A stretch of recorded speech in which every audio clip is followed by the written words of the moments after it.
حضرت ابو امامہ رضی اللہ تعالی فرماتے ہیں،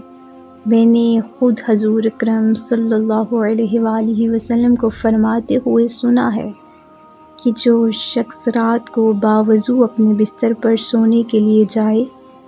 اور وہ اللہ تعالیٰ کا ذکر یعنی قرآنی آیات، سورتیں، تسبیح، وظائف وغیرہ کرتے کرتے سو جائے اور پھر رات میں کسی وقت بھی اپنی کروٹ بدلتے ہوئے اللہ تعالیٰ سے دنیا و آخرت کی جو بھی دعا مانگے گا تو اللہ تعالیٰ وہ خیر اسے ضرور عطا فرمائیں گے۔ سبحان اللہ۔ اس کے علاوہ بعض ایسی روایات بھی ہیں جن میں باوضو سونے کی کوئی قید نہیں ہے، بغیر وضو بھی